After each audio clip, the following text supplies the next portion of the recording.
البقرہ، جس کا مطلب گائے ہے، یہ قرآن کریم کی دوسری سورت ہے اور سب سے طویل سورت ہے۔ اس کا نام اس کی آیات 67 اور 74 میں بیان کردہ ایک کہانی پر رکھا گیا ہے۔ یہ کہانی حضرت موسیٰ علیہ السلام اور بنی اسرائیل کے دور کی ہے۔ ایک دولت مند آدمی کو اس کے بھتیجے نے قتل کر دیا۔ بھتیجے نے لاش کو دوسرے گاؤں میں چھوڑ دیا تاکہ کسی اور پر الزام لگے۔ جب گاؤں والوں نے لاش دیکھی تو الزامات کا سلسلہ شروع ہو گیا۔ بزرگوں نے حضرت موسیٰ علیہ السلام سے رہنمائی طلب کی۔ اللہ نے حضرت موسیٰ علیہ السلام کو وحی کے ذریعے حکم دیا کہ وہ اپنی قوم کو ایک گائے کی قربانی دینے کا کہیں، لیکن لوگوں نے اس حکم پر شکوک ظاہر کیے اور موسیٰ علیہ السلام کا مذاق اڑایا۔ انہوں نے طنزیہ انداز میں پوچھا، کیسی گائے ہونی چاہیے اور یہ کس رنگ کی ہونی چاہیے؟ اللہ نے موسیٰ علیہ السلام کو بتایا کہ یہ ایک روشن پیلی گائے ہونی چاہیے جو نہ بوڑھی ہو اور نہ جوان۔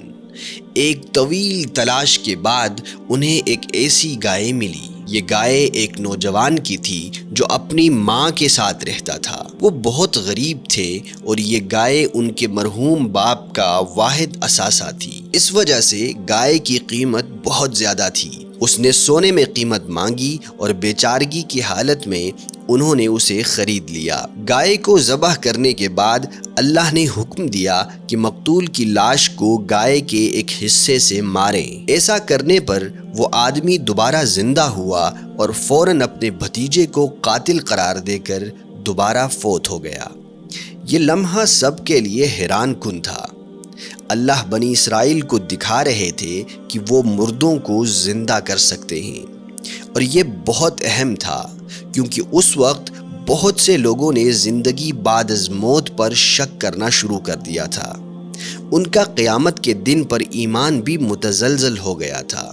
اس سورت کا سب سے بڑا حصہ بنی اسرائیل کے بارے میں ہے، خاص طور پر حضرت موسیٰ علیہ السلام کے دور میں۔